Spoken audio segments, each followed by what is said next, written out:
Greetings, dear listeners. I am Dr. John H. Watson, late of the Army Medical Department, and it is my distinct pleasure to welcome you to our fireside once again. The tale I have to share with you tonight involves a most gruesome discovery encased within the shell of high art, a mystery where the absence of an object spoke far louder than its presence. Before I recount the peculiar events that began upon a quiet London morning, I would ask you to indulge an old soldier by sharing a bit of yourselves. From which city are you listening to my voice tonight, and what has been your favourite among the chronicles of my friend Mr. Sherlock Holmes? Now draw your chair closer to the hearth, for the London fog is thick outside, and the game is afoot.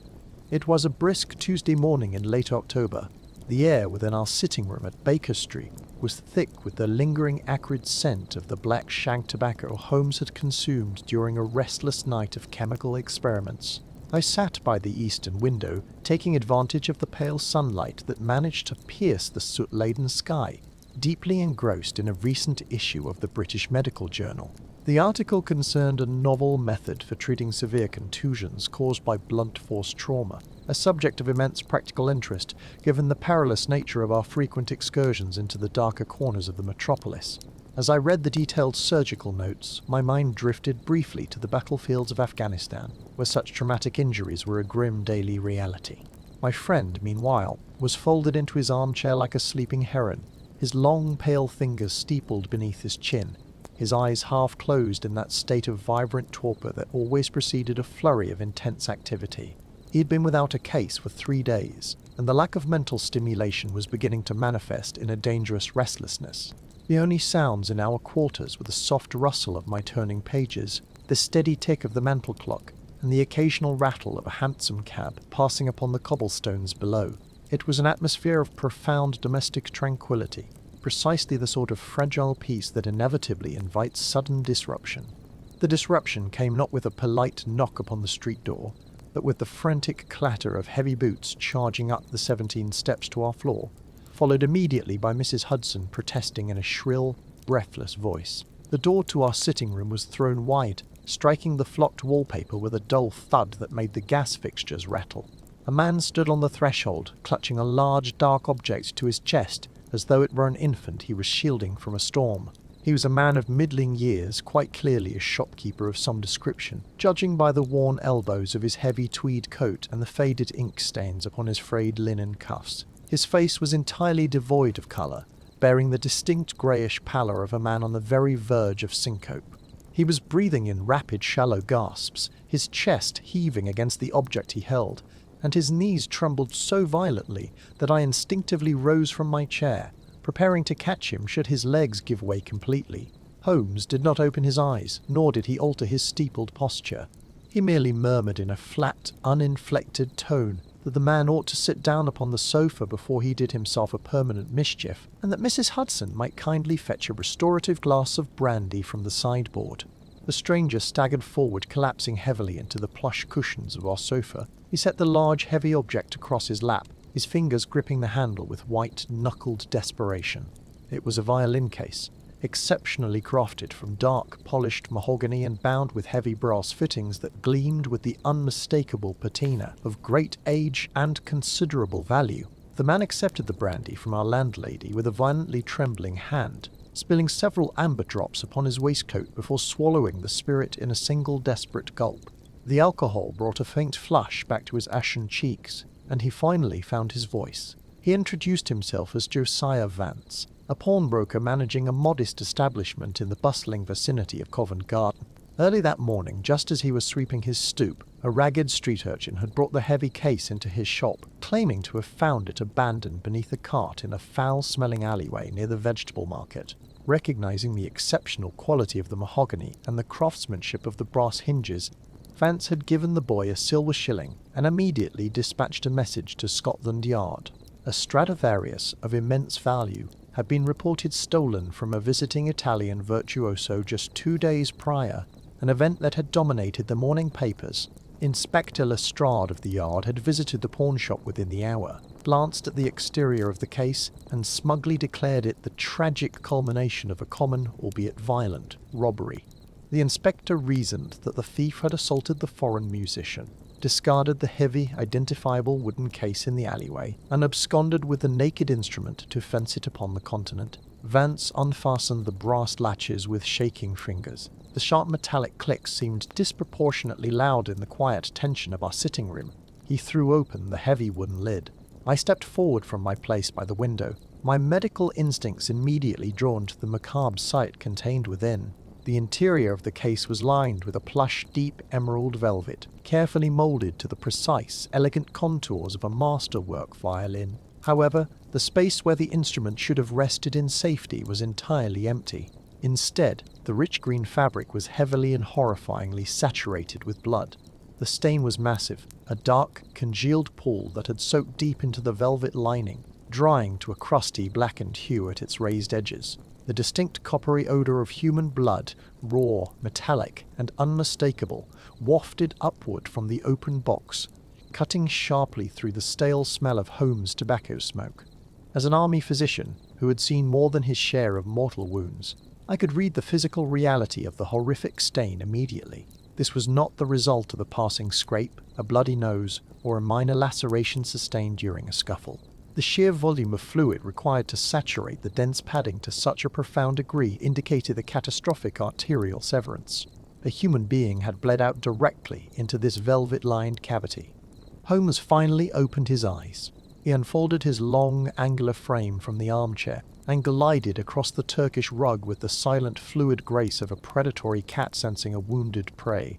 He did not speak to Mr. Vance. He did not ask for any further narrative regarding the street urchin or the inspector. He simply leaned over the open case, his sharp grey eyes darting rapidly across every inch of the emerald velvet, the polished mahogany, and the brass latches. He drew his silver-handled magnifying glass from his inner pocket and bent so closely to the grotesque display that his aquiline nose nearly brushed the dried, blackened blood. For several long, agonizing minutes, the only sound in the room was the harsh, rhythmic breathing of the terrified pawnbroker. I watched my friend intently, observing the minute shifts in his posture and the sudden, raptorial narrowing of his eyes. He paused his sweeping gaze over the padded indentation where the scroll and neck of the violin would normally rest in the velvet. He produced a pair of fine silver tweezers from his waistcoat pocket and delicately extracted a minuscule speck from the crimson-stained fabric. He held it up to the pale London light filtering through the window, rotating the tweezers slowly between his thumb and forefinger. It was a fleck of white substance, dull and powdery, no larger than a grain of coarse sea salt. Holmes deposited the tiny white speck onto a glass slide from his cluttered chemistry table and returned his attention to the macabre case. He pressed his long, sensitive fingers firmly against the unstained portions of the velvet, testing the dampness of the underlying padding, assessing the exact stiffness and flaking quality of the dried edges of the blood pool. He closed the heavy mahogany lid with a sharp, resonant snap that made Josiah Vance jump in his seat. Holmes then walked slowly to the fireplace, leaning his elbow on the cluttered mantelpiece and looking down at the shivering pawnbroker with an expression of profound gravity. He stated that Inspector Lestrade, true to his enduring nature, possessed the imagination of a root vegetable. The widely publicized theft of the Italian virtuoso's instrument was an entirely separate matter, a mere coincidence of timing that had fatally clouded the official mind of Scotland Yard. Holmes noted calmly that the immense volume of blood was heavily concentrated at the base of the case, pooling exactly where the lower bout of the instrument would typically sit, yet the interior of the mahogany lid bore absolutely no arterial spatter whatsoever. The blood had flowed downward, steadily and deliberately, into an open, empty box. Furthermore, the powdery white speck he had recovered with his tweezers was not common street dust from a Covent Garden alleyway, but a highly specific grade of compressed maritime chalk, a substance used exclusively by ship riggers in the deep-water dockyards of Wapping, miles away from where the case was purportedly discovered. I asked him plainly what this geographical revelation meant for the missing Italian instrument, for surely a violin of such immense financial worth would logically remain the primary motive for whatever savage, bloodletting violence had occurred in those dockyards. Holmes shook his head slowly, his piercing grey eyes fixed upon the mahogany box resting on the pawnbroker's lap with an expression of cold, analytical fascination. "Mr. Carrier." Vance wrung his ink-stained hands together, practically begging to know if the famous violin might still be recovered. confessing that the substantial reward offered by the distraught Italian musician was the only hope he had to save his failing shop from ruinous bankruptcy. Holmes turned his back to the crackling fire and levelled a penetrating gaze at both of us, his face hardening into a mask of pure intellect. He stated that we must immediately discard the comforting notion of a stolen instrument, for the physical evidence flatly contradicted the official narrative of a robbery gone awry. He pointed a long finger toward the heavy brass latches and the flawless exterior of the mahogany, utterly untouched by the grime and filth of an alleyway floor. He spoke with absolute terrifying certainty, his voice dropping to a low, resonant register that commanded the room, delivering a conclusion that instantly chilled the very blood in my veins. "The violin was not stolen, Watson, because there never was a violin in this case," he said quietly. "The box itself is a coffin, and the blood is a warning delivered exactly to whom it was intended." Chapter 2. Echoes in the Pownasop. The damp chill of the London afternoon had seeped into the upholstery of our hansom cab by the time we crossed the boundary into Whitechapel. A jaundiced fog clung to the gas lamps, turning the streets into a murky labyrinth of brick and shadow. Beside me, Sherlock Holmes sat in profound silence, his chin resting upon his steepled fingers, his eyes half closed. Across his knees lay the empty violin case, an object of seemingly mundane utility that now possessed the gravity of a coffin. I watched the rhythmic rise and fall of my friend's chest, aware that behind his mask of languor a formidable intellect was already parsing the meagre facts we possessed. The case smelled faintly of iron and camphor, an olfactory contradiction that gnawed at my medical sensibilities. The cab lurched to a halt outside a narrow storefront, hunched between a public house and a derelict chandler. Above the door hung the traditional 3 brass balls, deeply tarnished by years of coal smoke and neglect. The windows were opaque with grime, offering only distorted silhouettes of the wretched artifacts housed within. We alighted onto the slick cobblestones. Holmes paid the driver and turned his sharp gaze upon the establishment. The faded paint above the lintel declared the proprietor to be one Silas Vane. When we pushed the door inward, a dull, cracked bell announced our arrival. The air inside the shop was stifling, heavy with the accumulated odours of unwashed wool, stale tobacco, and the metallic tang of old brass. It was a repository of human despair, a graveyard where the desperate surrendered their histories for a few shillings. Every surface was cluttered with discarded lives. Tarnished pocket watches hung like dead fruit from brass racks, and stacks of threadbare coats slumped in the corners like exhausted men. From the gloom at the rear of the shop emerged a figure so slight he seemed composed entirely of sharp angles and shadows. Silas Vane was a man in his late 50s, draped in a coat several sizes, too large. As a physician, I immediately noted the sickly pallor of his complexion and the faint, persistent tremor in his hands. His breathing was shallow, and a sheen of cold perspiration clung to his receding hairline. These were not merely the symptoms of a man in poor health. They were the physiological markers of acute terror. He stopped behind the counter, his eyes darting from the violin case in Holmes's hand to our faces. He swallowed hard, the movement prominent in his thin neck. "You have the advantage of me, gentlemen," Vane said, his voice a dry rasp that sounded like dead leaves dragged across stone. "I am Sherlock Holmes, and this is my colleague, Dr. Watson. We are not from Scotland Yard, Mr. Vane, but our business is considerably more urgent than any police inquiry." Holmes placed the violin case upon the scarred wooden counter. The sound it made was hollow, entirely lacking the muffled weight a lined musical case ought to produce. Vane recoiled a fraction of an inch. His eyes remained fixed upon the object, his knuckles whitening as he gripped the edge of the counter. "I know nothing about that," the pawnbroker stammered. "A man brought it in.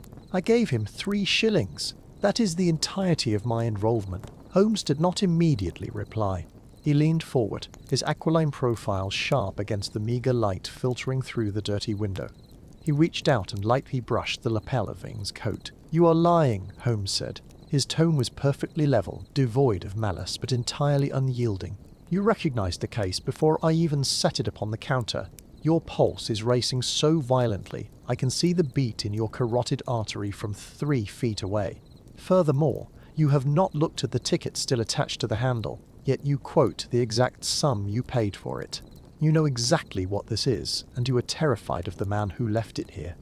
Vane opened his mouth to protest, but the words withered. The pawnbroker sagged against the counter, his frail chest heaving. "I did not want to take it," Vane whispered, casting a fearful glance toward the shop door.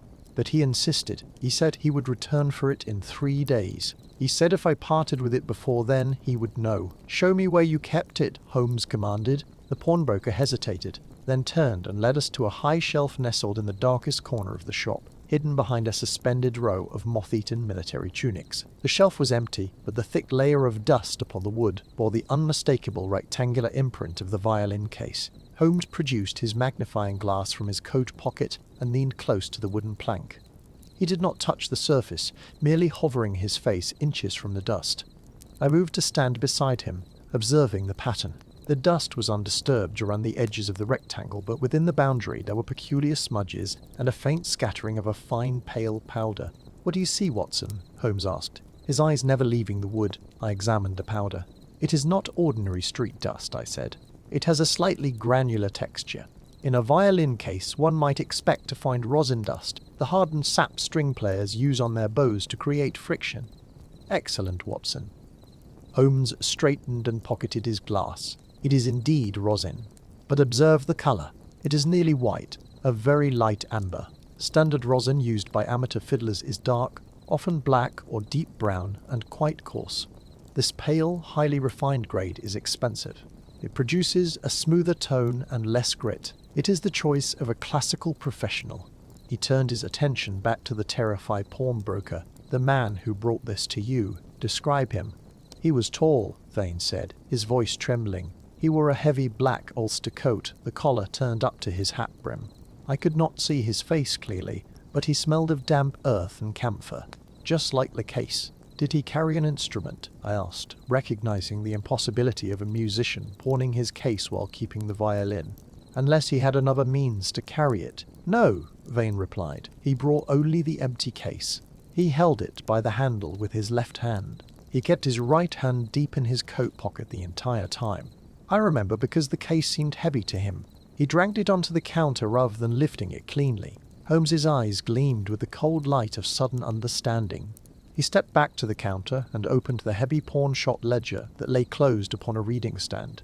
He flipped through the thick, yellowed pages until he reached the entries for the previous Tuesday, the date stamped upon our ticket. "You recorded the transaction," Holmes stated, tracing a long, pale finger down the column of ink. "I had to," Vane said defensively. "The law requires it. But the name he gave was false, I am certain of it." Holmes stopped at a line near the bottom of the page. He read the entry in silence, his expression unreadable. Then he looked up at me. "Elias Thorne." Holmes read aloud. The name struck a distant chord in my memory. Elias Thorne. I recalled reading of him in the arts section of the Times some years ago. He was a brilliant violinist, the concertmaster for the London Metropolitan Symphony. He was hailed as a prodigy, a man who coaxed sounds from the wood and gut that men of lesser talent could only dream of. But his career had ended abruptly in a cloud of scandalous rumours and sudden isolation. "The very same, Watson," Holmes said, reading the recognition in my face. "The reclusive maestro. He vanished from the public eye nearly 5 years ago, retreating to a dilapidated lodging house in Spitalfields. It was said the pressures of his genius broke his mind. Why would a former concertmaster pawn an empty case under his own name, yet attempt to hide his face?" I asked, trying to piece together the fractured logic of the act. "And if he wished to remain hidden, why use his true name in a pawnbroker's ledger?" "Perhaps he did not," Holmes replied softly. His gaze drifted back to the empty shelf, to the pale rosin dust scattered like ashes in a tomb. "I do not follow you, Holmes." Holmes closed the ledger with a heavy thud that made Silas Vane flinch. The man who stood in this shop wore an ulster coat, hid his face, and carried the case in his left hand, dragging it onto the counter because he lacks the strength or the leverage to lift it properly. He kept his right hand hidden. Vane assumed he was merely concealing himself from the damp cold. Holmes picked up the empty violin case, his fingers tracing the worn leather of the handle where the pale rosin dust had gathered. 5 years ago, Watson. Elias Thorne did not suffer a mental collapse, Holmes said, his voice dropping to a near whisper that seemed to chill the stifling air of the shop. His career ended because of a carriage accident in Piccadilly. An iron wheel crushed his right side, the surgeon at St. Piccadilly. An iron wheel crushed his right side, the surgeon at St. Merritt. Bartholomew's was forced to amputate the maestro's right arm at the elbow. I stared at the case, the implications of Holmes's words settling over me like a shroud. Then the man who brought this case to the pawn shop, I began. Was not Elias Thorne Holmes finished? His eyes locked on mine. And yet, this case is freshly coated with the expensive rosin of a professional violinist. Someone has been playing the maestro's instrument very recently, Watson, and I fear we are about to discover what dreadful music they have been making in his name. We must go to Spitalfields at once, I said, reaching for the door handle. Yes, Holmes agreed, stepping out into the thickening London fog. Though I suspect we shall find that Elias Thorne is no longer taking visitors. Notice the smear of rust on the brass clasp, Watson. It is not oxidized metal. It is dried blood, and by the colour of it. The vein was opened no more than 3 days ago. Chapter 3. The Silent Maestro. We arrived at the Royal Albert Hall just as the afternoon light began to fail. The great domed structure loomed against the pale London sky, its vast brickwork radiating the day-accumulated chill. Inside, the grand halls were shadowy and cavernous. The air tasted of brass polish, dry rosin, and the distinct dusty dampness characteristic of ancient stage curtains. We walked down the sweeping corridors, our footsteps swallowed by the immensity of the space. From the main auditorium came the discordant, disjointed sounds of an orchestra attempting to tune itself without guidance. Strings scraped aimlessly, and brass instruments blew harsh, abbreviated notes. I was reminded instantly of my time in Afghanistan, observing a platoon that had suddenly lost its commanding officer to a sniper bullet. There was the same undirected energy, the same creeping paralysis of discipline, the same palpable vulnerability. Holmes led the way with the singular, predatory glide he adopted when a scent grew fresh. We emerged into the vast elliptical amphitheatre. The tiers of empty seats rose into the gloom, a silent, expectant jury of red plush and gilded railing. The great iron and glass dome far above seemed to trap the cold air and press it down upon us. On the stage, some 40 musicians were gathered in tight murmuring knots. They did not look like artists preparing for a symphony. They looked like a terrified flock. A man with a severe, upright posture and a meticulously waxed moustache detached himself from a group of cellists and hurried toward us. He introduced himself as Herr Klemperer, the principal cellist and temporary representative of the ensemble. I noted immediately the fine tremor in his left hand, the calloused fingertips vibrating against the fabric of his trousers. His pupils were slightly dilated, and a sheen of cold perspiration coated his high forehead, despite the severe draught sweeping through the hall. This was not the petty anxiety of a delayed rehearsal. This was acute physiological shock. His breathing was shallow, his pulse visibly jumping at the collar line. Holmes stopped at the edge of the orchestra pit, his eyes darting across the scattered chairs and music stands. He did not introduce himself, nor did he offer any word of comfort. He merely pointed a long, pale finger toward the central podium. He stated that the maestro had not simply failed to arrive, but had been actively directing the piece and had vanished abruptly, likely under extreme duress. Klemperer stared, his tremor worsening, and asked in a broken whisper how my companion could possibly know the exact circumstances of the morning. Holmes stepped up to the podium, his movements precise and economical. He pointed to the wooden music stand.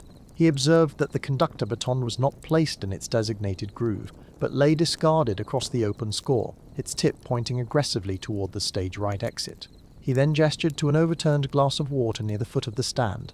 The spill had long dried into the floorboards, but it had left a distinct, warped water stain over the lower half of the maestro's sheet music. The splash pattern, Holmes noted, indicated that the glass was struck by a violent sweeping motion from right to left. The maestro had departed mid-measure, throwing his body violently away from the auditorium. We proceeded to question the surrounding musicians, though their sensitive artistic temperaments made them exceedingly poor witnesses to objective fact. The principal oboist, a slight, nervous Italian named Rinaldi, spoke in rapid, disjointed bursts. Rinaldi kept glancing over his shoulder toward the heavy velvet curtains masking the wings. I observed his respiration was shallow and rapid, his long fingers compulsively working the silver keys of his instrument, as though seeking comfort in their familiar, mechanical logic. Rinaldi claimed the maestro, Julian Vance, had called a sudden, violent halt to the morning rehearsal. Vance had been facing the orchestra, his arms raised for a crescendo. Rinaldi described how Vance suddenly froze, staring fixedly into the shadows of the upper gallery. The maestro turned the colour of old parchment, dropped his arms, and stumbled backward. Without a single word of explanation, he had turned and walked briskly into the deep shadows of the stage right exit. He had not returned. When the musicians finally broke their confused silence and sent someone to the dressing rooms to find him, the corridors were empty. Holmes immediately requested the presence of the stagehands working that particular wing. A burly man smelling strongly of dark tobacco and stale ale was brought forward. He possessed the thick, calloused hands of a physical labourer and the clear, unblinking gaze of someone entirely unimpressed by the dramatics of classical musicians. He stated plainly, but the heavy, iron-reinforced exit doors leading to the loading alley had never opened. He had been manning the rigging above stage right, maintaining a clear view of the ground floor. Furthermore, he had been watching the alleyway from the high window while taking his morning smoke. No one matching the maestro description had passed through the doors or entered the alley. Vance had walked into the dark wings of the Royal Albert Hall and simply evaporated into the architecture. The absence of Julian Vance began to take on a heavier, more sinister shape in my mind. A missing man was a matter for the local constabulary. A man who vanishes from a sealed, heavily populated structure, leaving behind terrified colleagues in a violently overturned water glass, was a matter for Sherlock Holmes. I looked out into the cavernous auditorium. The silence of the hall was no longer merely empty. It felt pregnant with unseen observation. It felt as though the vast, domed space had swallowed the maestro whole and was now waiting patiently for the rest of us. Holmes required no further conversation with the terrified ensemble. We descended from the stage into the labyrinthine corridors beneath the hall.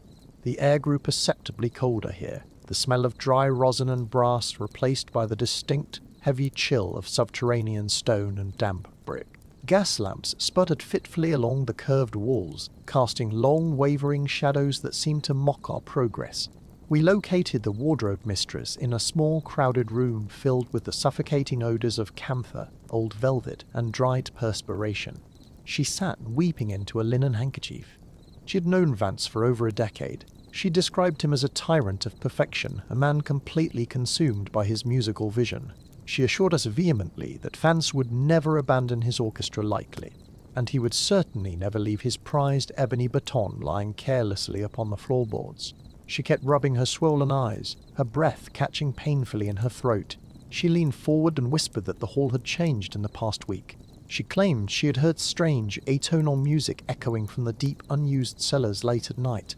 It was not the music of any known instrument, she insisted, but a scraping, hollow sound that made her teeth ache. Holmes listened without interruption, his face a mask of polite indifference, though I recognized the sharp glint in his eye. He was cataloguing every detail, separating the superstitious panic of the wardrobe mistress from the physical realities of the building. He thanked the woman abruptly, turned on his heel, and marched back toward the staircase leading to the main stage. I hurried to keep pace, my military boots echoing sharply against the stone floor. When we emerged back onto the stage, the musicians had retreated to the far edges of the platform, leaving the podium isolated under a single, hissing gas lamp. Holmes moved directly to the wooden music stand. He did not touch the heavy, leather-bound score immediately. He hovered over it, his hands clasped behind his back, his sharp profile illuminated by the flickering yellow light. I stepped up beside him, my own senses highly alert to the oppressive atmosphere of the empty hall. I looked down at the sheet music. It was a dense, complex piece of orchestral writing. The notes scattered across the staves like a swarm of black insects. I leaned closer, my medical instincts suddenly flaring. I pointed a finger toward the lower right quadrant of the parchment. I drew Holmes' attention to a dark, rusty smudge on the very edge of the page. I noted the slight flaking at its borders, and the dark, oxidized coloration.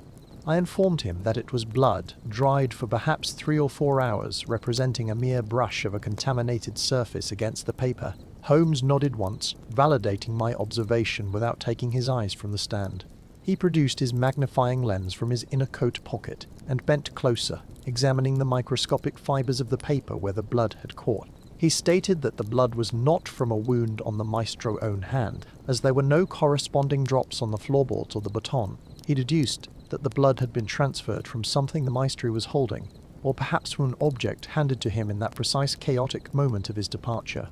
Holmes slowly closed his magnifying lens and slipped it back into his pocket.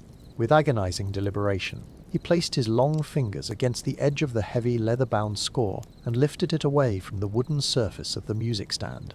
Beneath the heavy pages, pressed flat into the wood where the maestro had deliberately hidden it before fleeing, lay a single object.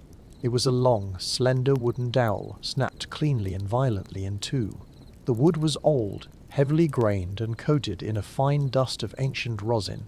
I felt a cold prickle of unease trace the line of my spine. I recognized the object immediately. It was a sound post, the internal wooden peg that supports the structural integrity of a violin and transmits its vibrations. It is entirely essential for the instrument to produce its voice, yet the maestro did not play the violin. He was a conductor, and this raw, broken piece of wood was heavily stained with the same dark, oxidized blood I had observed on the sheet music. Holmes picked up the broken halves of the bloody soundpost, holding them up to the hissing gaslight. He did not look at me when he finally spoke, his voice barely rising above the draft whistling through the empty amphitheatre. He observed that someone had brutally extracted the very soul of a violin by force.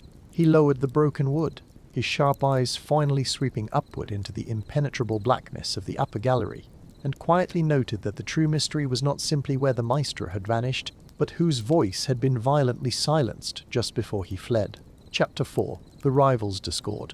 The darkness of the maestro's dressing room possessed a heavy, suffocating quality, quite unlike the clean blackness of a country night. It was an airless void, smelling faintly of stale grease paint, damp wool, and the sharp, resinous tang of crushed pine rosin. We had stood motionless in the alcove behind the towering mahogany wardrobe for the better part of 2 hours. My service revolver weighed heavily in my coat pocket, a cold and solid comfort against the miserable draught that seeped upward through the floorboards. Holmes stood entirely rigid beside me. His breathing was so shallow as to be imperceptible, his concentration fixed utterly upon the narrow sliver of grey light bleeding beneath the corridor door.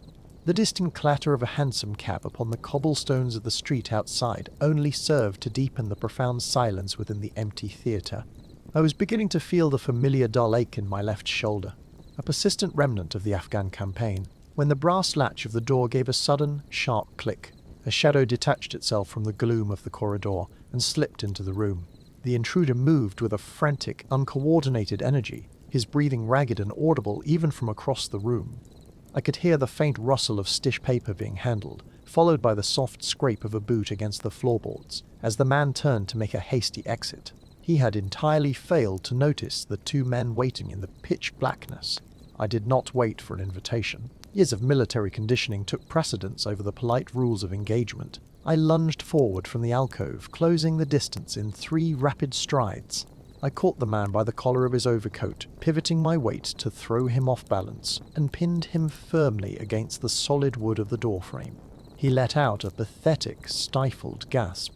I kept my right forearm pressed firmly across his clavicle, ensuring he could not struggle, while my left hand quickly patted down his coat pockets to ascertain he carried no concealed weapon. He possessed none. He was trembling so violently that the vibrations travelled straight up my arm. "Strike a light, Watson," came the calm, dispassionate voice of my companion from the centre of the room. I maintained my grip on the intruder with one hand while fumbling for my matchbox with the other. The sulphur flared, casting harsh, dancing shadows across the cramped dressing room. Holmes stepped forward and calmly turned the valve of the wall sconce, bringing a low, hissing yellow glow to the room. The sudden illumination revealed our captive. He was a man of perhaps 35, dressed in an evening suit that had seen better days. His face was extraordinarily pale, characterized by high, sharp cheekbones and a mess of damp, dark hair that clung to his forehead. As a medical man, I immediately noted the prominent bounding of the carotid artery in his neck, indicative of severe tachycardia, and the heavy beads of diaphoresis upon his upper lip. His left hand, currently pinned awkwardly against the doorframe, bore deep, hardened calluses upon the fingertips. It was the unmistakable anatomy of a violinist. Elias Thorne, Holmes stated. He did not ask. He merely presented the man's identity as an established fact. Thorne blinked against the gaslight, his chest heaving. "How do you know my name?" he managed to stammer, his voice thin and reedy. "You hold the 2nd chair in the symphony. You harbour ambitions for the 1st. You are currently standing in the missing 1st chair's private dressing room. The deduction hardly taxes the intellect. Holmes stepped closer, his piercing grey eyes sweeping over Thorne's trembling frame. His gaze dropped to the floor. "And you have dropped something of particular interest." Holmes stooped with deliberate slowness and retrieved a folded sheet of heavy vellum from the dusty floorboards. It was the paper I had heard rustling in the dark.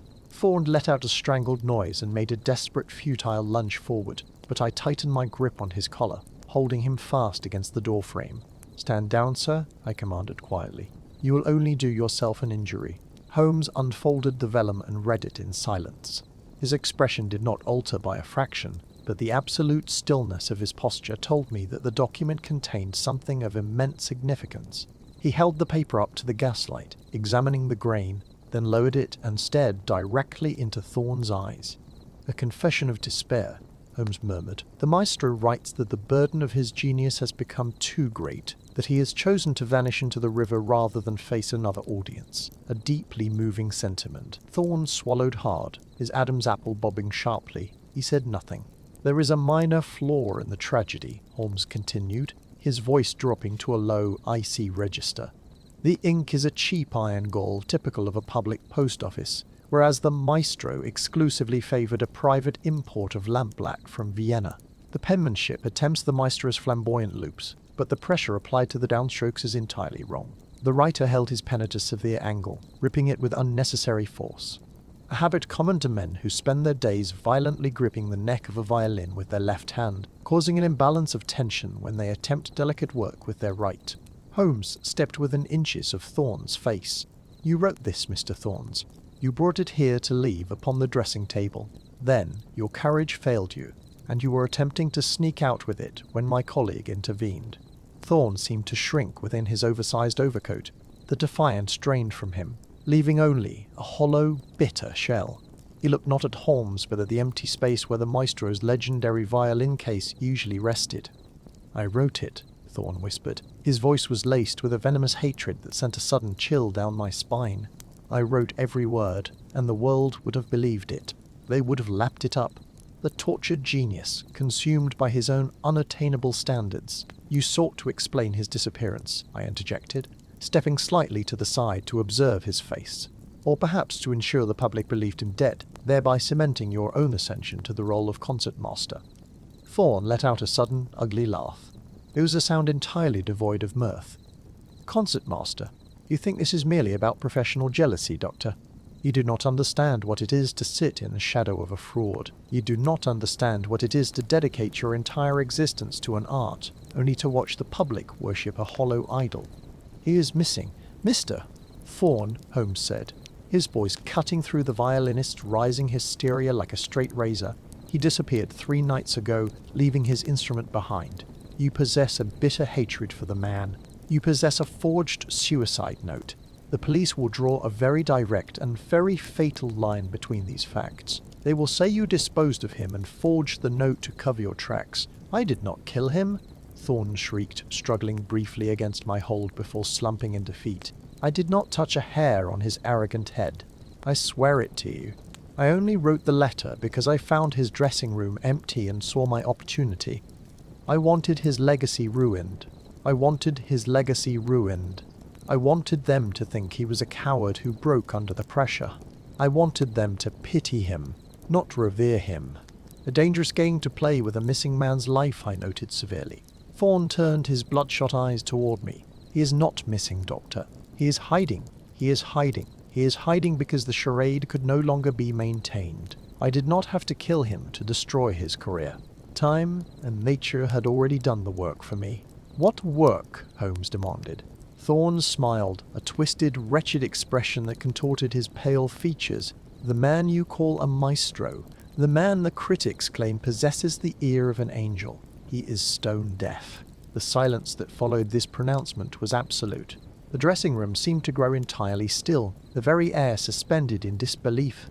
I stared at Thorne, my medical training immediately engaging with the sheer impossibility of his claim. "You are lying," I said firmly. "I attended his performance not 3 weeks ago. I heard him execute Paganini's Caprices with a precision that bordered on the miraculous. A violinist relies entirely upon auditory feedback to adjust the microtones of his fingering. Without hearing, perfect intonation on a fretless instrument is an absolute impossibility. Muscle memory may carry a man through a simple parlor tune, but not through a concerto of that magnitude. It is medically and physically impossible. Thorne's smile widened, revealing crooked teeth. Is it, Doctor? Then how do you explain his refusal to speak with anyone after a performance? How do you explain that he requires his valet to stand in his line of sight and gesture before he begins a movement? I have sat beside him for a year. I have watched him. If a stagehand drops a hammer off stage during a rehearsal, the entire orchestra flinches. The maestro never even blinks. He's been living in absolute silence for 12 months. He feels the vibrations through the floorboards to keep time, but he hears nothing. Holmes stood utterly frozen. He had not moved a muscle since Thorne delivered his revelation. His eyes were fixed upon the empty, velvet-lined depression on the mahogany table where the missing violin case usually rested. The forged letter in his hand hung limply at his side. I knew that pose intimately. It was the stance of a hound that had just caught the scent of a completely different prey. Holmes finally stirred. He turned his head slowly, looking at the dressing room with fresh, calculating eyes.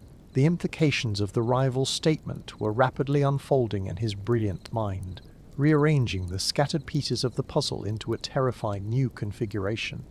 Death, Holmes repeated. The word hung in the cold air. Completely death for a year.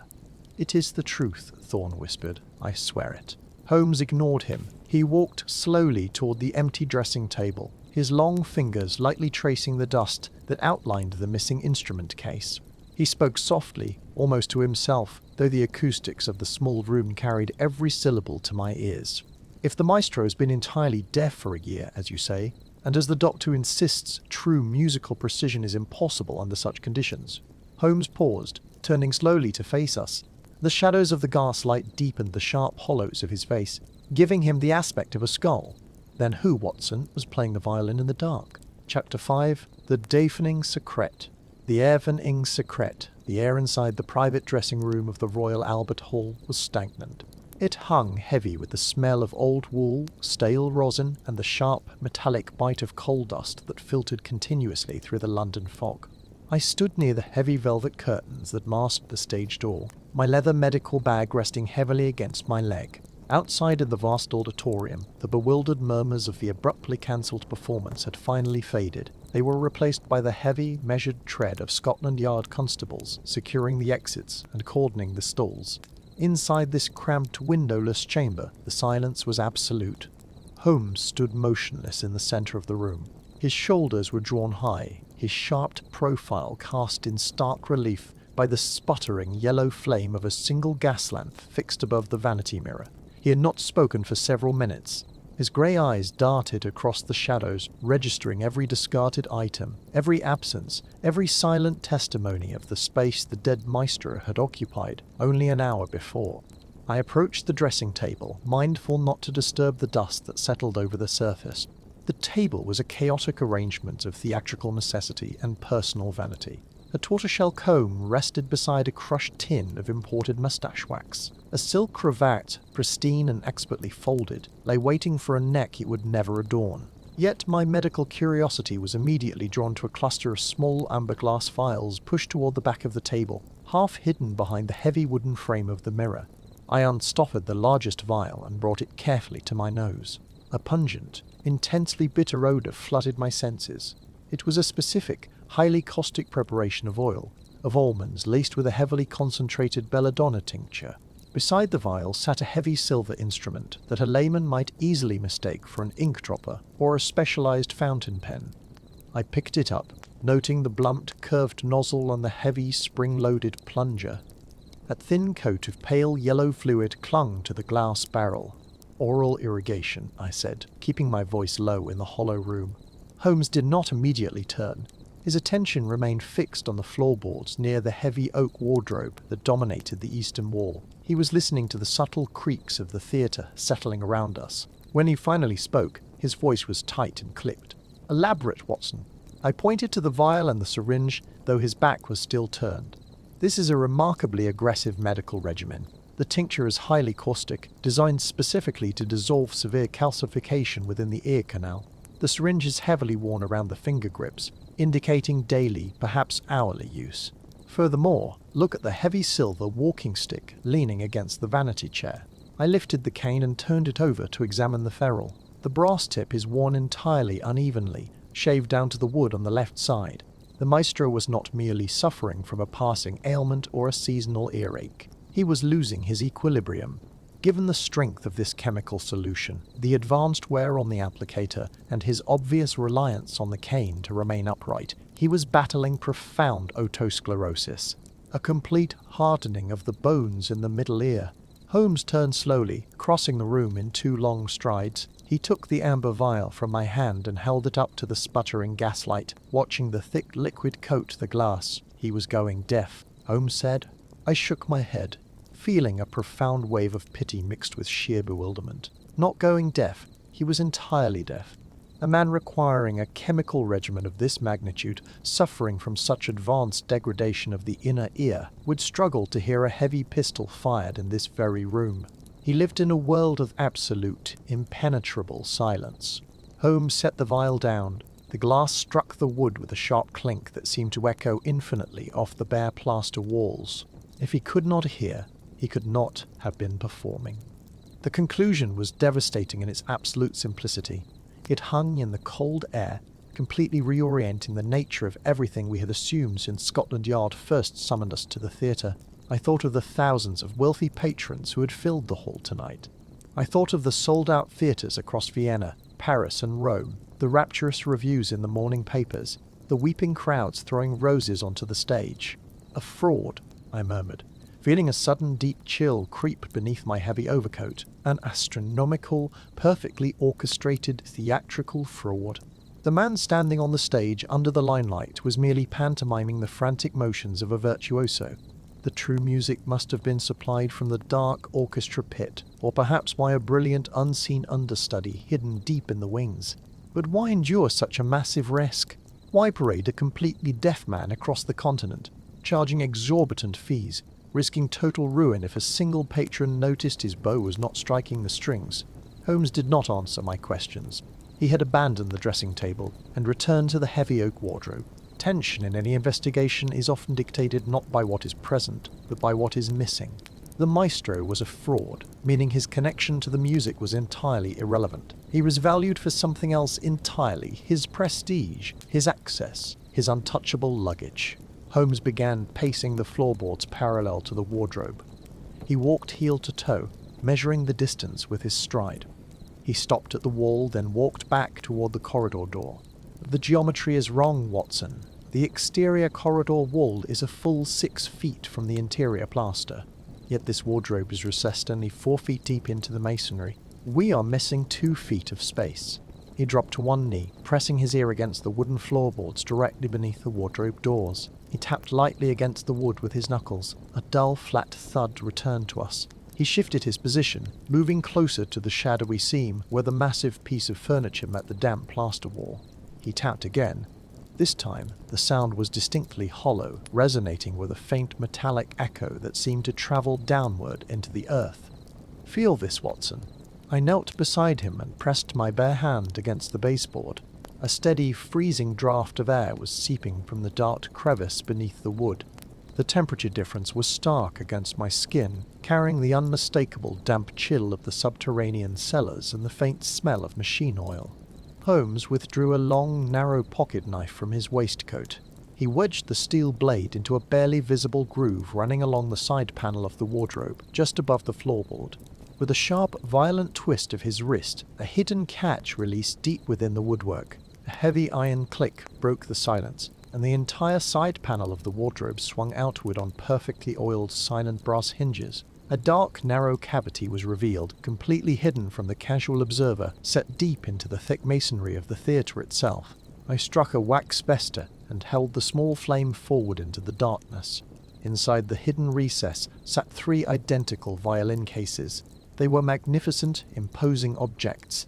They were crafted of dark, rich Moroccan leather and bound in heavy brass cornering, exact replicas of the single empty case we had discovered upon the stage an hour earlier. Holmes reached into the darkness and took hold of the thick leather handle of the nearest case. As he pulled it forward onto the floorboards, I saw the muscles in his forearm strain against his cuffs. The case dragged against the wood with a heavy scrape. It was inordinately heavy, far heavier than any wooden instrument should ever be. The brass latches were unfastened, but a heavy iron padlock secured the central clasp. Holmes produced a small steel tension wrench and a slender iron pick from his coat pocket. He worked in total silence, his eyes narrowed in intense concentration as he manipulated the internal pins. Within seconds, the padlock sprang open with a sharp snap. He threw back the leather lid. We did not find the polished spruce of a Guarneri or the elegant sloping curves of a Stradivarius. The interior of the case had been violently and meticulously altered. The plush velvet moulding, originally designed to cradle a delicate musical instrument, had been entirely stripped away. In its place, the wooden shell of the case was fitted with rigid, heavily reinforced tin compartments, soldered securely to the base and sides. Look at the dimensions, Watson. No instrument could ever be placed inside this space. The neck support has been sawed flat to the wood. The bout cavity is squared off and bolted directly to the outer frame. These cases were never meant to hold music. They are vessels. I leaned closer to examine the heavy tin inserts. Remaining gaps between the metal and the leather exterior had been packed tightly with dense horsehair and heavy felt to prevent whatever was inside from shifting or rattling during transit. The maestro was the perfect cover, I said, the terrible reality of the scheme finally taking shape in my mind. A world-renowned artist travels across sovereign borders constantly, entirely unquestioned. His luggage is considered sacred. His instruments are assumed to be delicate, climate-controlled artifacts that no border guard or customs official would ever dare pry open or inspect on a drafty train platform. Precisely, Holmes said, his eyes scanning the empty tin compartments. The music was merely a distraction. The grand concert tours, the rapturous crowds, the entire continent of adoring fans. All of it was a meticulously constructed stage play to facilitate a vast and unhindered smuggling operation. He was a mule, a deaf man cloaked in the untouchable aura of high culture, moving freely through the secure ports and rail stations of Europe without ever drawing a single breath of suspicion. I reached into the case and ran my fingers along the bottom of the empty tin compartment. My gloves came away coated in a fine black particulate. I rubbed the grit between my thumb and forefinger, bringing it closer to the gaslight. It was coarse, slightly oily, and carried a faint, incredibly sharp odor of sulfur, crushed charcoal, and burnt iron.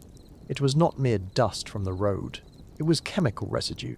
Whatever they were transporting, the shipments were immense, Holmes continued, moving past me to examine the reinforced hinges of the second and third cases hidden in the wall.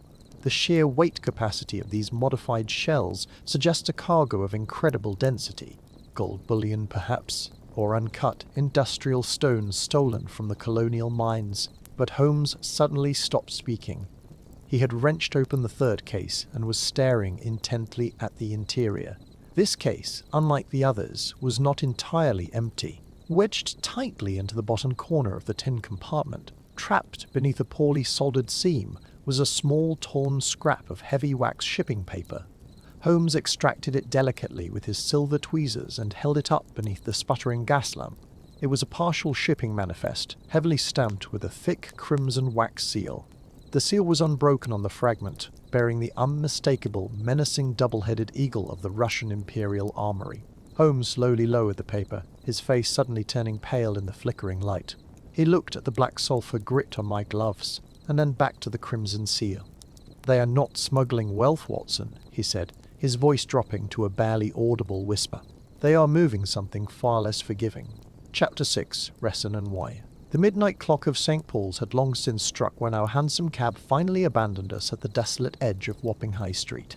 The river mist had crept up the muddy banks of the Thames, an oppressive, suffocating vapour that smelled strongly of brined, coal smoke and decaying timber. The dampness clung to our heavy wool coats, seeping through the fabric to chill the bone beneath. Holmes had maintained an absolute silence during the long journey from our rooms in Baker Street. His profile, briefly illuminated by the sporadic yellow halos of the gas lamps, was drawn tight, possessing the sharp, predatory intensity of a hawk about to stoop. He moved now with a coiled, silent energy, his steps making no sound on the slick cobblestones. I followed a pace behind, my right hand resting heavily in the deep pocket of my ulster, where the cold, reassuring steel of my army revolver lay waiting. The East End streets at this hour were entirely devoid of their usual nocturnal wretchedness. There were no wandering drunks, no huddled match girls, no patrolling constables. There was only an unnatural, heavy quiet, the specific sort of breathless silence that I remembered all too well from the Afghan plains just before an artillery barrage commenced. I observed the rigid line of my companion's back. Holmes was not merely walking through the night, he was diagnosing it. He would pause every 20 yards, his head tilted a fraction toward the unseen river, absorbing the acoustic landscape of the docks, filtering the lap of the black water from the creak of the moored lighters. We eventually reached a sprawling timber warehouse perched precariously at the end of a rotting pier. The massive structure leaned out over the dark water like a wounded, exhausted beast. No light penetrated the grimy, salt-crusted windows. Holmes knelt before the heavy iron padlock to secure the primary loading doors. He did not reach into his coat for his leather case of lockpicks. Instead, he stripped off his right glove and ran his bare fingertips over the iron mechanism, testing the moisture. He leaned closer, taking a slow breath through his nose. "Machine oil," he murmured, his voice barely carrying over the water, freshly applied within the hour. "Someone expects to leave this place in a great hurry, Watson." He stood and guided us away from the main entrance, moving down a narrow, foul-smelling side alley where the stench of stagnant water and rotting fish offal was nearly overpowering. At the far end, a smaller secondary door stood slightly ajar on rusted hinges. The gap was no wider than a man's hand. We slipped inside one after the other. The interior of the warehouse was a cavernous void of shadows, smelling intensely of raw pine tar, stale tobacco, and damp earth. Far across the sprawling floor, a single hurricane lantern burned at a very low wick, casting a feeble, trembling puddle of yellow light over a specific cluster of wooden crates. These boxes were stacked haphazardly in the center of the floor, entirely distinct from the neatly ordered bales of Indian cotton and heavy tea chests that filled the surrounding space. Holmes moved toward the isolated crates, producing a dark lantern from his coat. He opened the shutter a fraction, throwing a tight, concentrated beam of white light against the rough wood. The stenciled black lettering across the timber indicated a massive shipment of musical supplies originating from Leipzig. I stepped forward to examine the iron nails securing the uppermost lid, but a sudden shift in the atmospheric pressure halted my hand. It was not a sound that warned me, but an abrupt cessation of the cold ambient drafts. Someone had quietly pulled the heavy side door shut behind us. I turned immediately, drawing my revolver from my pocket in a single fluid motion born of old military habit. 3 large figures materialized from the thick gloom at the edge of the lantern light. They were massive, brutal-looking men, broad in the shoulder and thick in the neck. Their faces were entirely obscured by the low brims of their canvas caps and the heavy shadows of the warehouse. The sharp metallic clatter of a heavy iron chain sliding through calloused fingers informed me that they were armed with dockyard implements. Holmes did not bother to turn around. He continued to study the stenciled lettering on the crate, his posture perfectly relaxed. "Watson," he said, his tone entirely conversational and devoid of alarm, "you will find the gentleman on your left favors his right leg. A poorly fused fracture of the tibia, I should judge. Do exploit it." The man with the heavy chain lunged forward with a guttural shout. I did not waste my breath with useless warnings to halt. My years in the service had taught me the fatal cost of hesitation in close-quarters combat.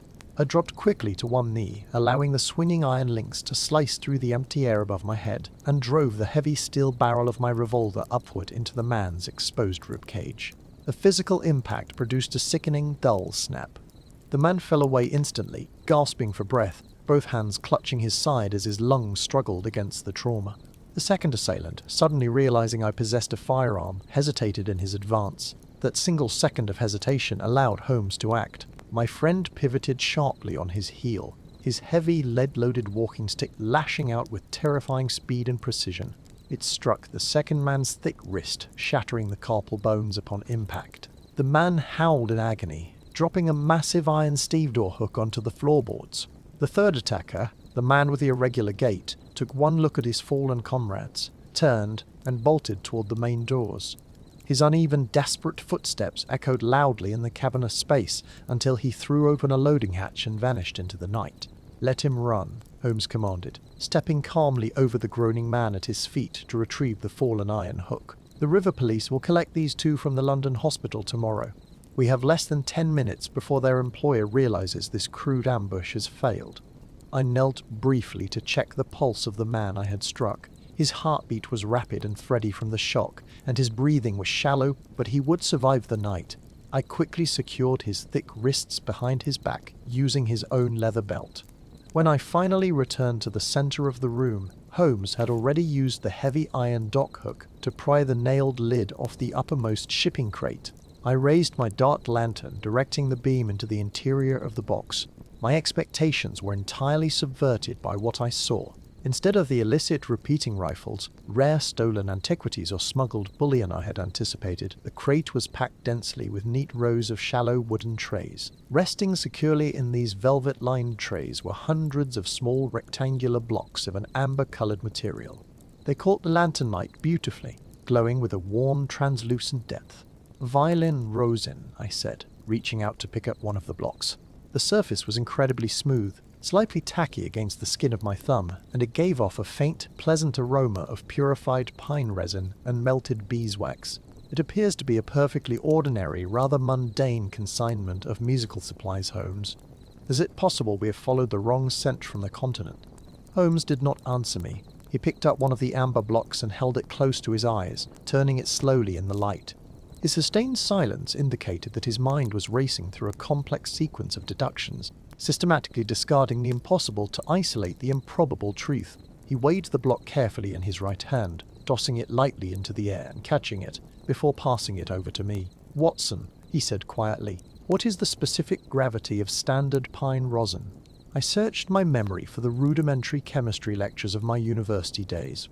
"It is relatively light, barely denser than water," I replied. "Precisely," Holmes noted. "Now hold that block." I nearly dropped the object the moment its full weight transferred to my palm. For a piece of rosin no larger than a standard bar of washing soap, the mass was entirely extraordinary. It felt as though I were holding a solid, cast ingot of lead. My medical and scientific training immediately recognized the severe discrepancy between my visual expectation of the object and the physical reality of its weight. "This is quite impossible," I murmured, passing the block back to him. "The density is completely wrong for any natural resin. Has the material been adulterated with heavy metals during the boiling process?" Holmes smiled, a brief, predatory flash of white teeth in the gloom of the warehouse. "Not metals, Watson.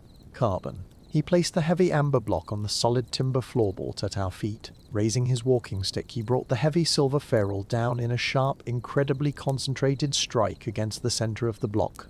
The object did not shatter into a cloud of sticky dust as a normal piece of hard rosin would have done. Instead, it cracked open cleanly along a perfectly hidden, deliberate seam, revealing that the beautiful amber exterior was merely a clever, molded shell.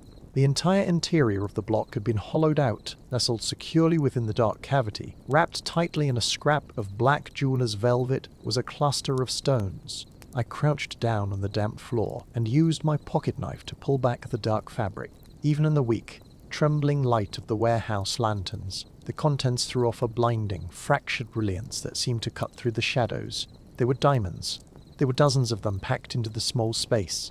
They were uncut and rough, yet they were of astonishing size and unmistakable clarity. "Continental stones," Holmes stated, his voice dropping to a harsh, cold whisper. "This is the missing Antwerp shipment, stolen 3 months ago from a heavily guarded subterranean vault, and now smuggled straight into the heart of London under the innocent guise of an orchestral necessity. The craftsmanship of this false rosin is exquisite.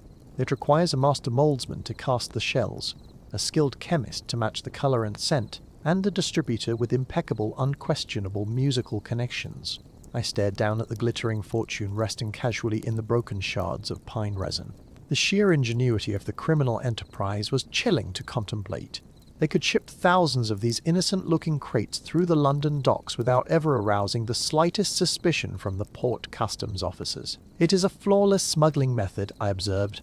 Holmes knelt beside me, his sharp grey eyes fixed not upon the immense fortune in diamonds, but upon the jagged, broken edges of the hollow rosin shell. "Flawless, yes, but it is not the method of transport that concerns me now, Watson. I want you to look very closely at the inner lining of the resin, specifically where the black velvet rested against the shell. I leaned in, bringing my lantern closer to the broken fragments. There was a strange residue clinging to the interior wall of the resin. It was a fine, powdery substance that had absolutely nothing to do with pine sap, beeswax, or rough diamonds. It was a pale, greyish-white dust, lightly coating the velvet and the inside of the amber shell. I reached out and rubbed a tiny pinch of the powder between my thumb and forefinger. It felt distinctly gritty against my skin, and as I brought it closer to my face, it carried a very faint, bitter chemical odour that made the hairs on the back of my neck stand up. "What is this powder?" I asked, wiping my fingers on my coat. Holmes slowly stood up, his gaze shifting away from the wealth at our feet and looking out toward the dark, open side door where the third attacker had fled into the night. "That, my dear Watson, is pulverized bone ash mixed with dried blood. The Antwerp diamonds have indeed arrived safely, but I fear we have just discovered what they were truly traded for, and exactly whose blood paid the terrible carriage fee." Chapter 7. A Muddy Alivio. The heavy yellow fog of late November had settled over London, reducing the gas lamps along Whitehall to mere glowing smudges in the gloom.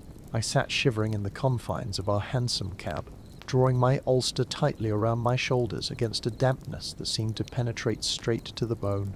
Holmes sat opposite me, entirely unaffected by the chill. His profile was sharp and still against the grey light filtering through the window, his chin resting upon his steepled fingers. We were making for Scotland Yard at a perilous pace, for Holmes had received a telegram an hour prior that had brought him out of his armchair with the sudden, violent energy of a coiled spring released. Inspector Lestrade had secured a warrant for the arrest of Elias Thorne. As a medical man, I have often observed how the anticipation of triumph alters the human physiology. When we were shown into Lestrade's office, the inspector was a study in elevated pulse and nervous energy. His cheeks bore a feverish flush, and his movements as he gathered his papers were sharp and erratic. He looked up as we entered, a satisfied smile touching the corners of his thin mouth. He wore the expression of a hound that had finally cornered a fox, completely unaware that he had been chasing a decoy. "You were just in time to see us conclude the matter, Holmes," Lestrade announced, tapping a thick parchment upon his desk. "The warrant is signed. I have 2 constables waiting in the courtyard. We shall have Thorne in a cell before the hour is out." "I should advise against it, Lestrade," Holmes said, taking a seat uninvited. He did not remove his coat or his gloves. "You will only face the humiliation of releasing him by nightfall, and the press will have a field day with your incompetence." Lestrade stiffened, the flush in his cheeks deepening to an angry mottled red. I noted the tightening of the muscles in his jaw, a clear sign of his rising choler. "I have him, Holmes. The motive is clear as day." Thorne hated the maestro. They were bitter rivals. Thorne stood to gain the most from the man's death, ascending to the position of first chair and removing the only obstacle to his own mediocrity. And I have the physical proof. "Ah," Holmes murmured softly, "the physical proof. How very novel. Pray, share it." Lestrade leaned forward across his desk, planting his knuckles on the blotter. Thorne was seen near the maestro's residence on the night of the murder. Furthermore, when my men questioned him yesterday, they noted the state of his boots. He had attempted to clean them, but our men found heavy clay crusted about the welts and the heel. It is the exact sort of mud one finds down by the wharves where the body was discovered. He murdered the man, dragged the body to the river to dispose of it, and inadvertently tracked the evidence back to his own lodging. Holmes sighed. It was a long, slow exhalation that seemed to carry all the weariness of a man surrounded by the incurably blind. He reached into the deep pocket of his ulster and produced 2 small glass vials, setting them with a deliberate click upon the wood of Lestrade's desk. "Watson," Holmes said, turning his pale, penetrating eyes upon me. "You spent time stationed in Afghanistan. You know the difference between sand and soil. Tell me what you see in those vials." I approached the desk, leaning closely over the glass. The light in the office was poor, filtered through rain-streaked windows, but my vision remains keen. The vial on the left contained a coarse, dark substance, almost black, with a distinct damp sheen. The vial on the right held a fine, yellowish dirt, brittle and dry, resembling crumbled biscuit. "The left is heavy river sludge," I observed. "It looks laden with organic decay and moisture. The right is typical London clay, heavy in chalk and aggregate, the sort one might find in any excavation or unsettled garden within the city limits. Exactly, Holmes said, leaning back in his chair. The dark vial contains soil I scraped from the dockyards precisely where the poor maestro met his end. It is unique to that stretch of the river.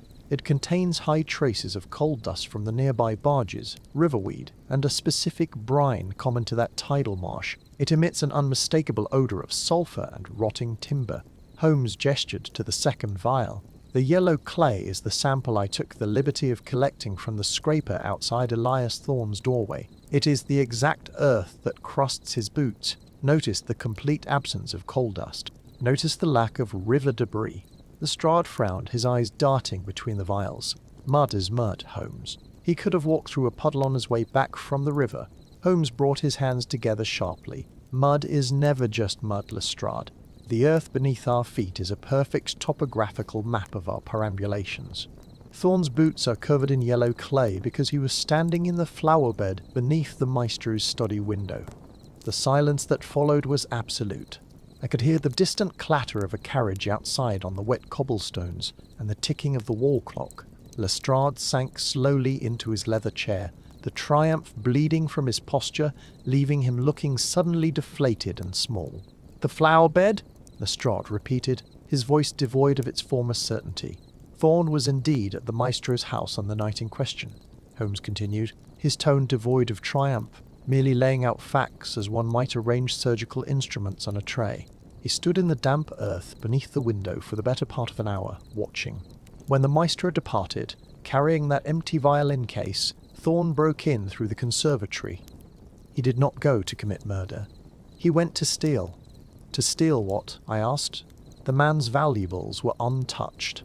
His physical valuables, Watson, yes, but a musician's true wealth lies in his unplayed notes. Thorne is a desperate man facing the twilight of a mediocre career. He knew the maestro was composing a new symphony, a piece rumoured to be a masterpiece. Thorne broke in, found the manuscript on the writing desk, and stole the middle movements. He intends to pass them off as his own work in the coming season. He is a plagiarist and a petty burglar, Lestrade, but he is entirely innocent of murder, and he possesses absolutely no connection to the smuggling ring operating out of those docks. Lestrade rubbed his eyes with the heel of his hand. "You are certain of this?" "I do not guess, Inspector. I sent a lad to Thorne's rooms this morning, while the man was out at rehearsal. The stolen sheet music is currently hidden beneath the floorboards under Thorne's washstand. You may arrest him for the theft, if you wish to waste your time on parlour tricks. But if you charge him with this murder, you will let the true killer slip entirely through your fingers." The inspector let out a breath that ruffled the papers on his desk. He looked at the warrant, his expression bitter, and slowly slid it beneath his blotter. "Very well, Holmes. I shall recall the constables, but this leaves me precisely where I began. I have a dead musician, an empty violin case, and no murderer." "We're far from where we began," Holmes said, rising to his feet in a single fluid motion. "We have eliminated the distraction of professional jealousy. We can now focus entirely on the shadows." I followed Holmes out of the office and down the draughty stone corridors of the yard. The damp air of the street met us as we emerged into the fading afternoon light. The fog was thickening, rolling off the Thames in heavy grey banks that swallowed the buildings whole. I observed a deep furrow between Holmes's brows. His hands were thrust deep into his pockets, and his stride was unusually slow, indicating a mind turning over a heavy problem. "You saved Lestrade from a grave error today, Holmes," I remarked as we hailed a passing cab, "and you have cleared a man's name, however unsavoury a character Thorne might be." Holmes did not answer immediately. He climbed into the cab and sat in the gloom, watching the gas lamps bleed through the fog as we jolted forward. His face was a mask of cold concentration. "Thorne's innocence changes the entire complexion of the crime, Watson," he said at last, his voice barely rising above the rattle of the wheels. "If the rival did not orchestrate the murder to eliminate competition, then the maestro was killed entirely because of what he was carrying in that violin case. But the case was empty," I reminded him. "We established that the smugglers were using the maestro as a blind mule, and that whatever they forced him to transport had already been removed before his throat was cut." "Precisely," Holmes murmured. He leaned forward, reaching into his inner coat pocket. "But the question remains. What cargo is so valuable, so sensitive, that it requires the disguise of a symphony musician, and so dangerous that the courier must be slaughtered the moment the delivery is complete? Holmes opened his hand under the dim, shifting light of the carriage lantern. Resting on his leather glove was a solitary object. I leaned closer to inspect it. It was a heavy, dull piece of metal, shaped curiously like a cylinder, but etched with intricate, almost microscopic grooves along its interior edge. The smell of it reached me then, cutting through the damp wool and horsehair of the cap. It was the sharp, acrid bite of pure saltpeter and machine oil. "Good heavens, Holmes," I whispered, feeling a sudden chill that had nothing to do with the London weather. "That is a primer cap. But not for any standard rifle." "No, Watson," Holmes said softly, his eyes fixed on the object with a grim fascination. "It is a firing mechanism for an artillery shell. A very new, very experimental and highly classified naval shell. A very new, very experimental and highly classified naval shell. And I found it caught in the velvet lining of our dead maestro's empty violin case." Holmes slowly closed his hand, plunging us back into the shadows of the cab. "Our smugglers are not moving opium or stolen jewels, Watson. They are stealing the Empire's military secrets piecemeal. And whoever is orchestrating this treason will not stop at slitting the throat of a single musician. We are no longer hunting a common murderer. We are hunting an architect of war." Chapter 8. The Patrons of Virtue. The damp chill of a London evening clung heavily to our overcoats as we ascended the 17 steps to our rooms at Baker Street. The false suspect, the young violinist Elias Thorne, had been released from Scotland Yard an hour prior. His pallor had returned to a healthy flush, the very moment Inspector Lestrade unfastened the heavy iron cuffs from his wrists. I had watched the young man depart into the swirling yellow fog with a profound sense of relief. Yet, as I observed my companion stepping into the warmth of our sitting room, I found no matching satisfaction upon his sharp features. Holmes cast his damp coat across the back of an armchair and moved straight for the mantelpiece. He filled his clay pipe with the dark shag tobacco he kept in the toe of a Persian slipper. The sulphurous scrape of a match broke the silence of the room, followed immediately by the sweet, heavy acridity of the smoke. I poured 2 glasses of amber liquid from the sideboard, the crystal stopper clinking softly against the glass, and handed one to him. He did not drink. His grey eyes were fixed upon the blank wall above the fireplace, tracing invisible architectures only he could perceive. I took my customary seat by the hearth, letting the radiating heat bleed the dampness from my joints. The fire crackled, spitting a singular ember onto the woven rug, which I calmly extinguished with the heel of my leather boot. I waited in the quiet room. Holmes operated on a frequency of thought that abhorred interruption, and my years of medical and military training had taught me the value of profound patience. When he finally spoke, his voice was tight, clipped, and completely stripped of all theatricality. He stated the obvious physical truth we had entirely missed. The violin case was never meant for a violin. I considered this statement, recalling the plush velvet lining of the empty case we had examined at the concert hall earlier that week. It possessed the standard dimensions, the requisite brass clasps, the leather handle worn smooth by time and the sweat of human palms. Yet my mind drifted back to the physical reality of the object in motion. When the uniformed constable had lifted the case from the scene, the man had strained his shoulder. I had noted a momentary grimace of muscular exertion crossing the officer's face, a reaction I had catalogued as deeply odd for the lifting of a simple hollow wooden shell. Wait, I realized aloud, speaking to the back of my companion. A wooden casing meant to house hollow spruce and thin maple would not pull at the deltoid muscles of a healthy police officer in such a manner. Holmes nodded once, a sharp and deliberate inclination of his chin. He walked to his cluttered desk and returned with a crumpled scrap of paper, tossing it onto the low table between us. It was a perfect replica of the shipping manifest we had liberated from the maestro's dressing room. He pointed the stem of his pipe at the dense column of figures scrawled in black ink. The manifest recorded shipping weights in exact ounces, not rough pounds. No working musician weighs his instrument for passage on a continental steamer with such forensic mathematical precision. The cases were weighted, balanced perfectly to conceal a dense secondary cargo within the lining. I asked him what cargo requires such absolute stillness, such perfect velvet padding, and such constant international mobility. Holmes looked through the dense cloud of tobacco smoke hanging between us. Stones, Watson. Uncut, untraceable, raw stones. and began to pace the length of the carpet, his long hands clasped firmly behind his back. The orchestra travels through 6 European borders in a single season. Customs officials revere high culture. They do not prize open the Stradivarius cases of renowned classical musicians to gut the linings. It is the perfect conduit. The anatomy of the murder began to knit itself together in my mind, functioning much like a severed tendon finding its proper anatomical anchor. The maestro, a man whose hands were mapped with the deep calluses of 50 years on the strings, would naturally notice the minute discrepancy in a familiar case the moment he lifted it from the floor. A variation of even an ounce would throw off the practiced pendulum of his arm. I recalled my initial medical examination of the deceased maestro on the theatre floor. A deep lividity in his fingertips, the slight, almost imperceptible bruising pooling under the fingernail of his right index finger. At the time of the examination, I had attributed it to the violent muscular spasm of his final agonizing moments. Now, the pathology shifted into a completely new light. He was prying at the seams of the wood. He found the false bottom. He saw the raw diamonds resting coldly beneath the velvet. And for the burden of that knowledge, the poison was introduced into his evening wine. Holmes stopped his pacing and turned to face me directly. The poison is the secondary matter. The primary issue is logistics. Who procures the cases? Who orchestrates the extensive continental tour? Who arranges the diplomatic seals that ensure swift, unquestioned passage through the customs houses of Calais and Vienna? I mentally reviewed the administrative hierarchy of the symphony. The stage manager had been thoroughly cleared of suspicion. The musicians were mere pawns, entirely focused on their intricate scores and meagre salaries. Only one man stood far above the administrative machinery, possessing both the vast wealth to purchase uncut diamonds from the South African mines and the societal influence to blind the local authorities.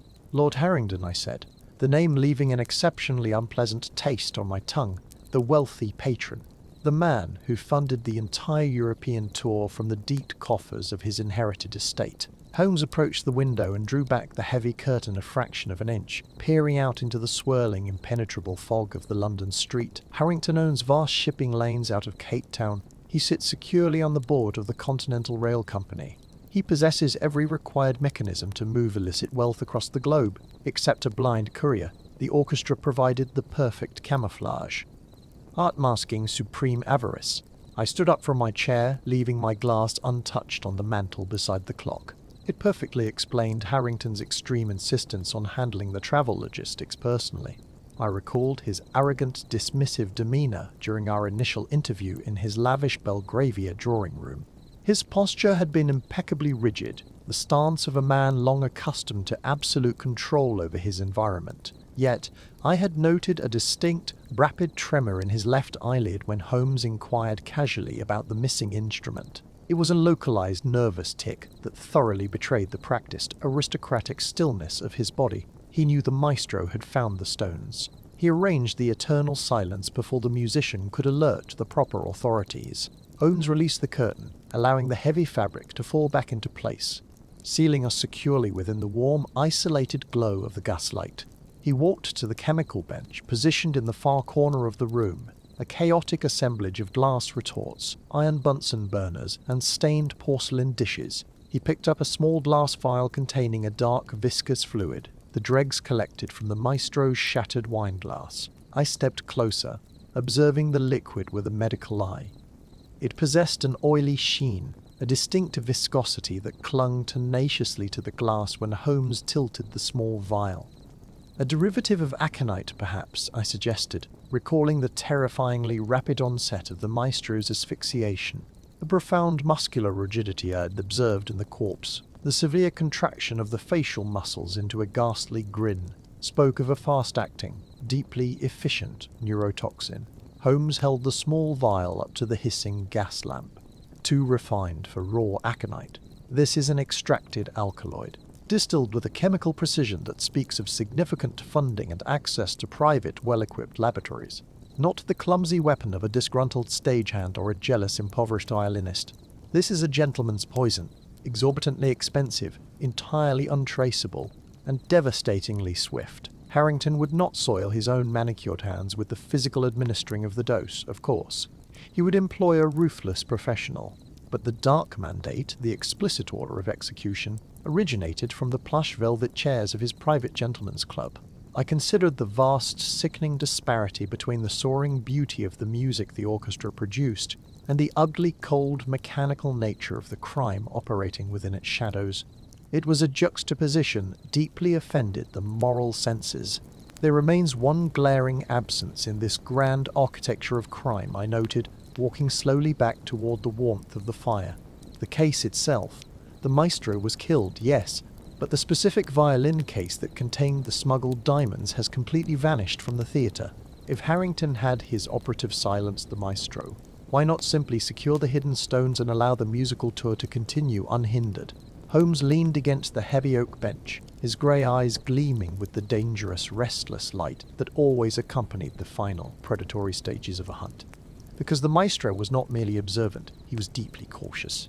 When he realized the true nature of the smuggling ring, he did not simply sit in his dressing room and wait to be murdered. He removed the physical evidence. He hid the case. The operative who delivered the fatal poison searched the dressing room afterward and found absolutely nothing.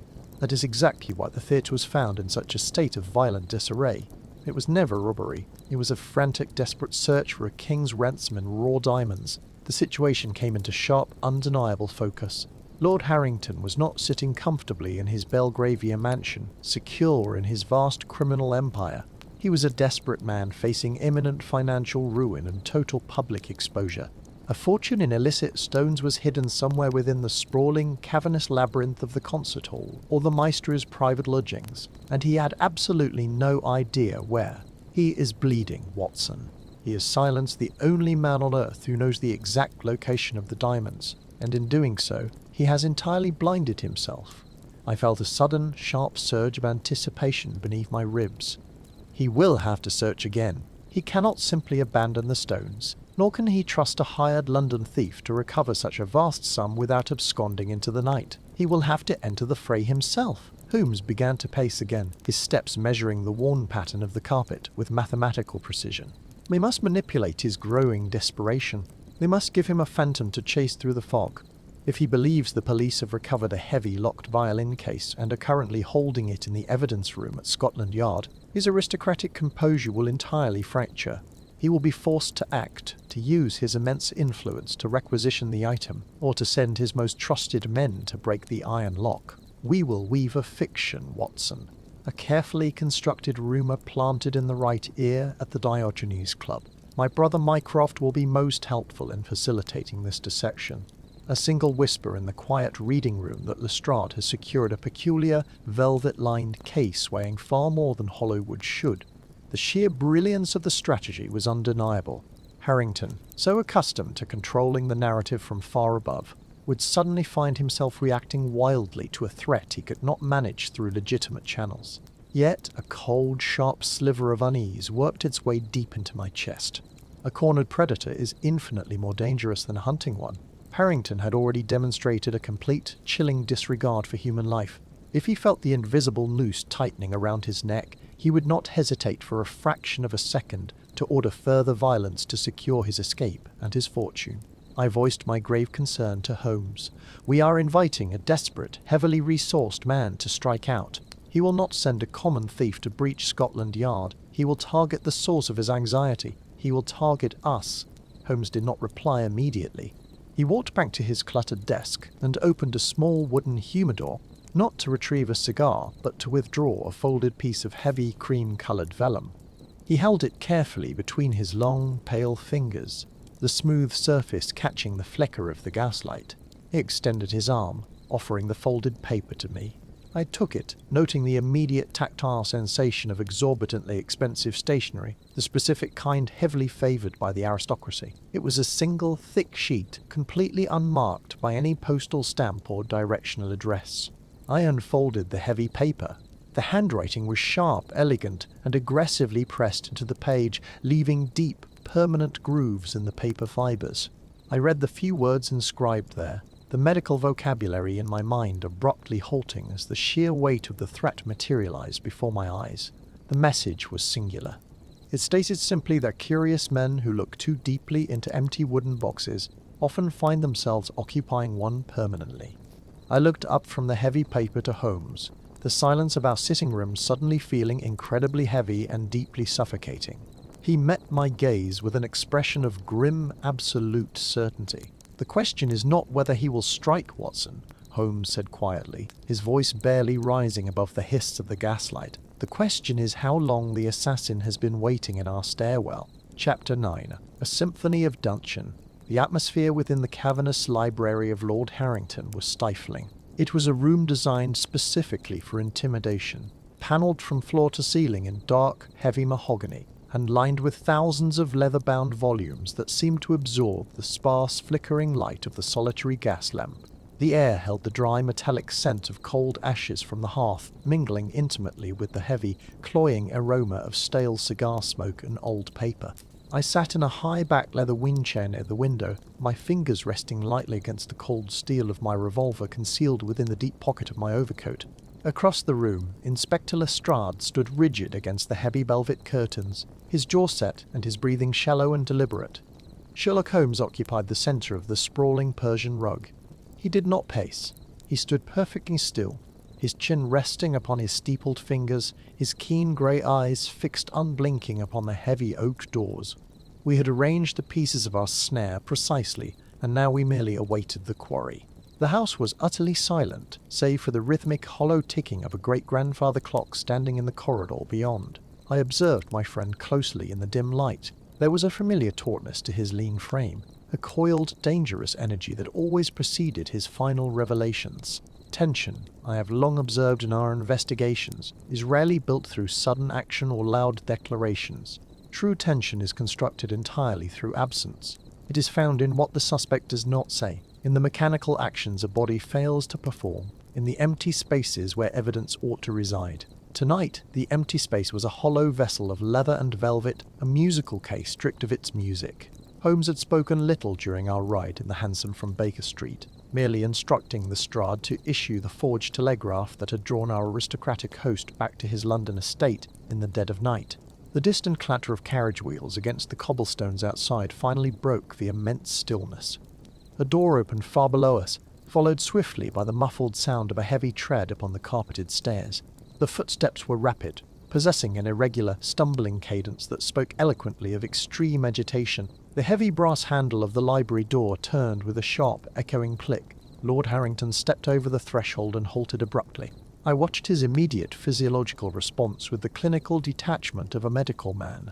The rich colour drained from his face with terrifying speed, leaving his skin the sallow hue of old parchment. His eyes darted frantically from Lestrade in the shadows to me in the corner, and finally settled on the immovable figure of Holmes. His chest entirely ceased moving. For a duration of several long seconds he did not draw breath. When he finally inhaled, it was a ragged, wet sound that rattled in the back of his throat. The man was impeccably dressed in evening clothes, yet the silk cravat at his neck was slightly askew, and a distinct sheen of cold perspiration coated his high forehead. He attempted to pull himself up to his full height, to wrap himself in the familiar arrogance of his peerage, but the faint tremor in his gloved hands betrayed the sheer terror coursing through his veins. Harrington demanded an explanation for our intrusion. His voice pitched an octave higher than its usual resonant baritone. He demanded to know by what right Scotland Yard invaded his private sanctuary. Holmes did not immediately answer. He allowed the heavy silence to stretch, forcing the nobleman to endure the crushing weight of our collective scrutiny. Finally, Holmes lowered his hands and took a single, deliberate step forward. He stated simply that the charade had reached its conclusion. He spoke in short, crystalline sentences, devoid of malice, but dripping with an absolute, unyielding certainty. There was no need for further deception, Holmes explained, for the empty violin case recovered in the mud had already sung a most revealing tune. Harrington swallowed hard, his Adam's apple bobbing sharply against his stiff collar. He attempted a laugh, a hollow scraping sound that died almost instantly in the heavy air of the library. He feigned total ignorance, claiming he knew absolutely nothing of any missing case.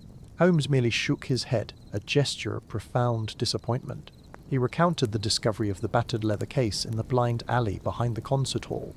He spoke of the public assumption, a false narrative spurred by Harrington himself, that a common street thief had stolen the case believing it contained the priceless Stradivarius. It was a clever diversion, Holmes conceded, but structurally flawed from the moment of its conception. Holmes outlined the logic with brutal, devastating efficiency. A common thief who breaches a lock and discovers an empty case does not carefully fasten the brass clasps before abandoning it in the rain. A thief looking to pawn a stolen instrument of such immense value does not leave behind the very object that would authenticate its pedigree. The Stradivarius was never stolen. Holmes stated as absolute fact that Harrington had removed the violin hours beforehand, placing it safely within his private bank vaults. The case was taken into the alley not to steal its contents, but to employ it as a necessary vessel. Harrington took a small step backward, his shoulders colliding gently with the oak panels of the closed door. He asked, his voice trembling noticeably, what on earth an empty case could be used to transport. Holmes slowly turned his head toward me. He asked for my professional medical assessment of the velvet lining we had examined upon his work table 2 days prior. I sat forward in my chair and recited my findings with clear precision. The blood had pooled deeply into the thick blue velvet nap near the base of the instrument casing. It was dark, highly viscous, and had dried with a distinct crusting pattern indicative of rapid coagulation. Furthermore, the sheer volume of the fluid absorbed by the fabric was substantial. I stated definitively that it was not the result of a scratched finger or a superficial abrasion. It was heavy arterial blood, transferred from a solid object that was thoroughly saturated in it. Holmes resumed the narrative without missing a single beat. He stated that the case was utilized to transport a murder weapon directly away from the scene of the crime. A heavy blade, most likely a butcher-style cleaver or a large hunting knife, still dripping wet with the victim's lifeblood. To carry such a gruesome exposed implement through the crowded gas-lit streets of London would invite immediate panic and subsequent arrest. But a wealthy gentleman carrying a fine violin case, particularly a gentleman widely known for his generous patronage of the musical arts, is entirely invisible to the passing public. Harrington gripped the edge of a nearby mahogany reading table. His knuckles were stretched bone-white. He sneered, a desperate contortion of his facial muscles, asking how this fanciful theatrical story connected him to the brutal murder in the alley. He loudly reminded Holmes of his ironclad alibi of the 3 prominent members of the Diogenes Club who swore upon their honor that he was drinking brandy in their company the entire evening. Holmes paced slowly toward the grand fireplace. He did not look at Harrington. Instead, he examined the tarnished silver candelabra resting upon the mantelpiece. He noted quietly that alibis are invariably the refuge of the guilty, especially those alibis meticulously arranged and loudly proclaimed before the police have even asked a single question. Holmes turned swiftly, the tails of his coat flaring.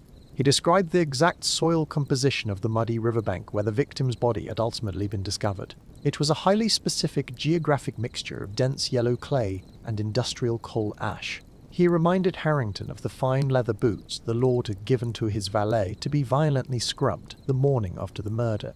The valet, operating under Lestrade's quiet and persistent interrogation, had confirmed the heavy caking of that precise foul yellow clay upon the soles and heels. A gentleman, Holmes pointed out, does not acquire such specific industrial mud-walking from a pristine carriage to the polished decks of a private club. Harrington protested vehemently, his face flushing dark red, citing a recent horseback trip to his sprawling country estate in Kent. Holmes cut him off with a sharp wave of his hand. The country estate in Kent sits upon soft chalk and rich brown topsoil, not the filthy industrial refuse of the River Thames. Holmes systematically dismantled the remaining fortress of lies. He listed the encrypted telegraph sent to the victim under a false moniker, the sudden withdrawal of a massive sum of unrecorded cash from Harrington's private account 2 days prior, and finally, the distinct, measurable impression of the violin case's brass feet pressed deeply into the damp earth beside the battered corpse. Each undeniable fact was a heavy iron nail driven deep into the coffin of Lord Harrington's presumed innocence. I watched Harrington closely as the final structures of his deception collapsed. The man was entirely unravelling before our eyes. The polished, arrogant aristocrat was gone, completely replaced by a cornered, terrified animal. His breathing was incredibly rapid and painfully shallow, his chest heaving violently under his tailored coat. I noted a distinct, alarming cyanosis forming around his lips, a clear medical suggestion that his heart was struggling under the immense, crushing strain of his panic. He looked frantically toward the heavy velvet curtains, then toward the locked doors he leaned against. Lestrade shifted his weight in the shadows, the floorboards creaking ominously beneath his heavy police boots. It was a subtle, necessary reminder that all avenues of physical escape were permanently sealed. Harrington slumped forward into a heavy armchair, burying his pale face in his shaking hands. A long, shuddering sigh escaped his lips, sounding like the air leaving a punctured bellows. The heavy silence that followed was absolute, suffocating, and utterly devoid of triumph. The systematic dismantling of a human life, even a highly corrupt one, is never a joyful spectacle to witness. It is merely a necessary, grim surgical extraction of a deadly infection from the larger body of civilized society. Harrington slowly looked up from his hands, his eyes deeply bloodshot and impossibly wide. He confessed. He admitted to the clever diversion of the priceless violin, the desperate use of the empty case, the terrified transportation of the heavy blade through the city streets. He spoke rapidly of the vicious blackmail, the relentless, suffocating demands for money that had driven him to the very edge of madness. But then a strange, hollow laugh escaped his throat.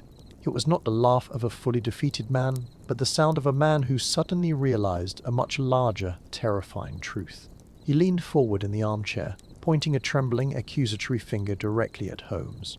He agreed that the great detective had deduced the physical mechanics of the night perfectly. He freely admitted to carrying the case through the darkened streets, feeling the wet, sliding weight of the blade shifting against the velvet lining with every step.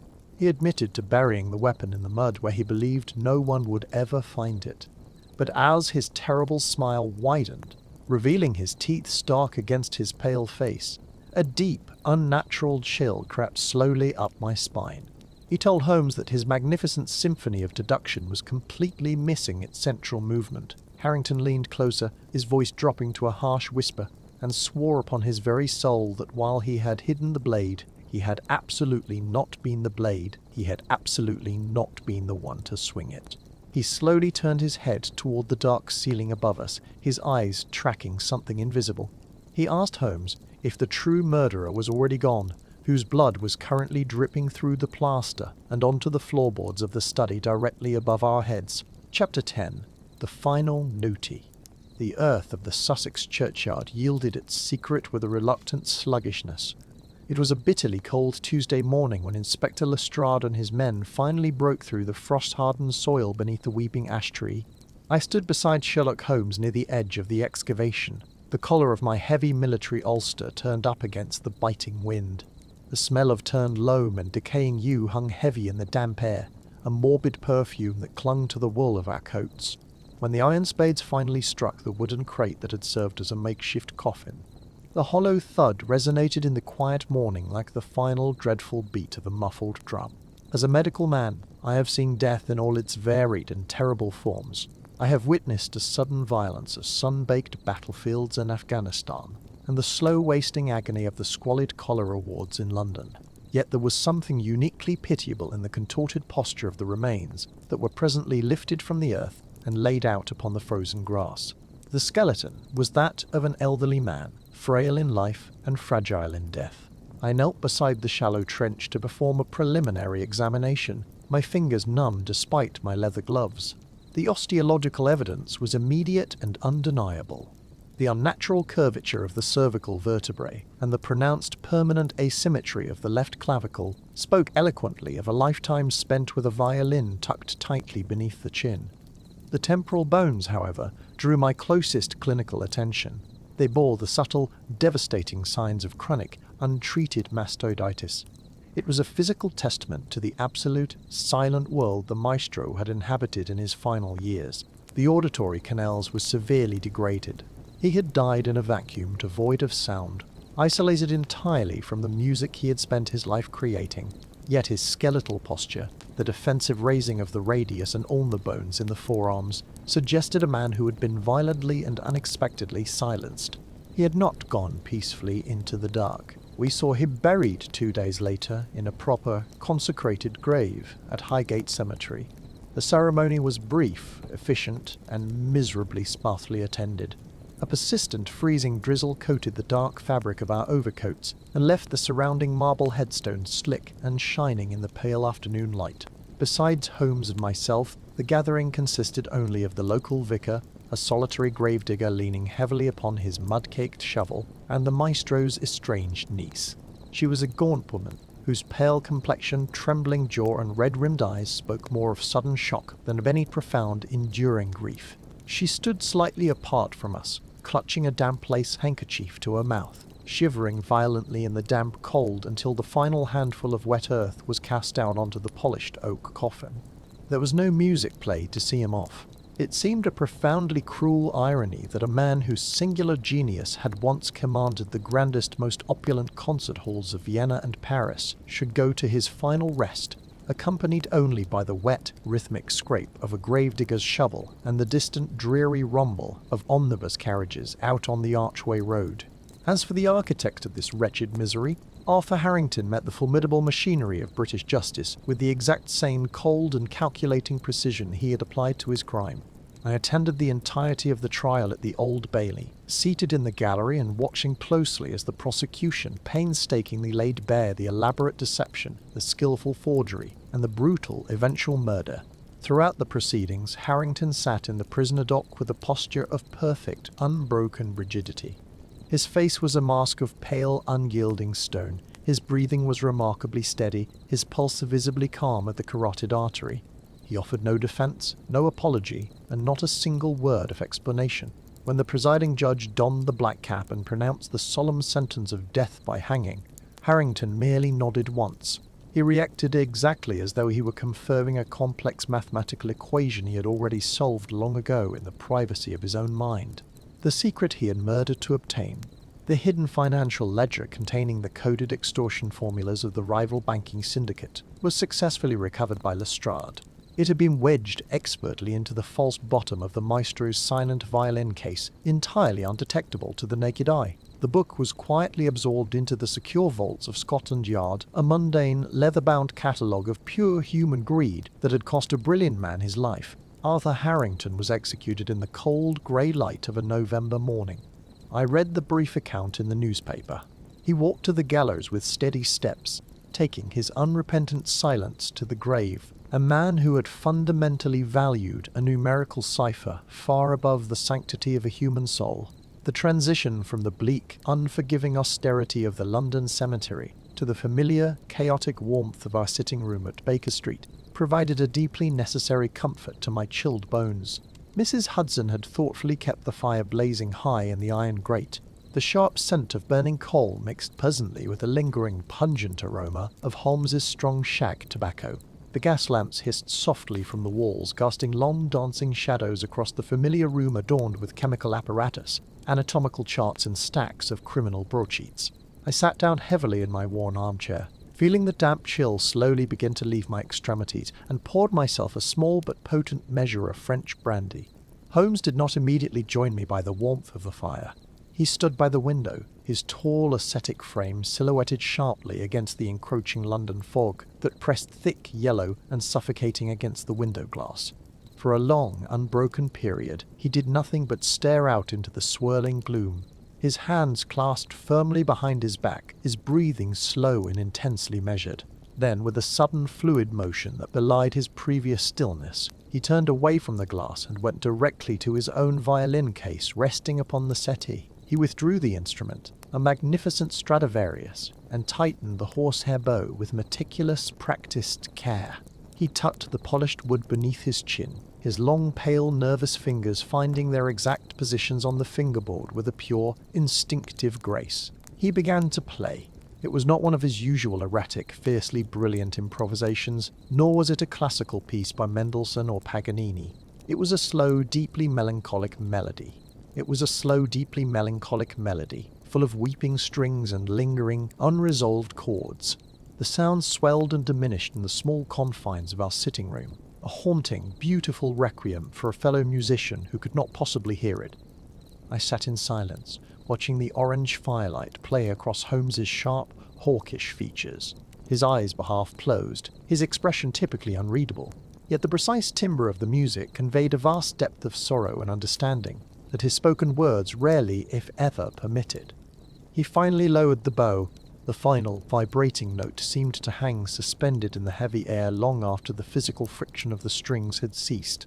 He set the priceless instrument down upon the central table with deliberate, reverent gentleness. "He died for a sound he could not perceive, Watson," Holmes said. His voice was quiet, clipped, and perfectly flat, a supreme irony, is it not? The ledger was hidden entirely within the resonance chamber of the violin case. It was the one place the maestro would absolutely never look, because the instrument itself had long since lost its fundamental purpose to him. I nodded slowly, swirling the amber liquid around in my glass. "It is a human tragedy of the highest order," I replied. He guarded the empty case out of pure, enduring sentiment. It was the physical anchor to a glorious past he could no longer access. Harrington ruthlessly exploited that devotion. He knew the old man would never willingly part with the case, and he knew the old man could not hear the dry rattle of the paper concealed within the lining. Holmes stepped toward the wooden mantelpiece and picked up his charred cherry-wood pipe.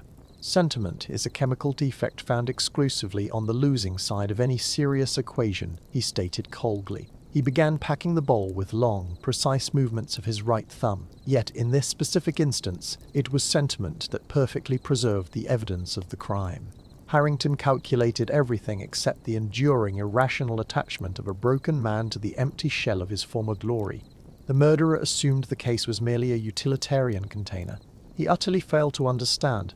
To the maestro, it was a holy reliquary. "And what of human nature?" I asked him. I watched the thick blue smoke curl rapidly from his thin lips. "Does it not appall you, Holmes, to repeatedly see what educated men will do for a hidden ledger full of mere numbers?" Holmes struck a fresh match against the brickwork. The sudden, violent flare illuminated the cold, bright, relentless intelligence in his deep grey eyes. "Nothing about human nature appalls me, Watson. It only instructs me. Greed is the most thoroughly predictable of all human motives. It is a perfectly straight line drawn from desire to action." Harrington simply followed that line to its logical, brutal conclusion. The deaf maestro was never a human being to him. He was merely an obstacle in the cold geometry of his ambition. He shook the match out and tossed the smoking wood into the grate. "The true tragedy is not that Harrington killed for greed, Watson. Greed is common. The tragedy is that the maestro died fiercely protecting a secret he did not even know he possessed, merely because he refused to surrender the silent memory of his own music." I felt a profound, heavy weariness settle over my shoulders. The fire popped and hissed loudly in the hearth. The brandy burned the back of my throat, but it did absolutely nothing to warm the sudden, pervasive chill in my spirit. Holmes turned his back to me once more and stared out into the swirling yellow fog beyond the glass, his pipe smoke mixing with the shadows. The conversation was definitively over. He had reduced the terrible, bloody business of murder to a simple problem in geometry and chemistry, exactly as he always did. Yet the melancholic strains of the melody he had just played argued fiercely against his own cold, stated philosophy. He felt the immense injustice of the affair, even if he would never admit such a weakness aloud. The case is closed. The murderer has met his ultimate end on the unforgiving gallows, and the victim rests in the damp, frozen earth of Highgate. Yet as I sit here alone at my wooden desk, the scratching of my steel pen, the only sound in the quiet room, I find myself entirely unable to dismiss the lingering sadness that fiercely clings to this affair.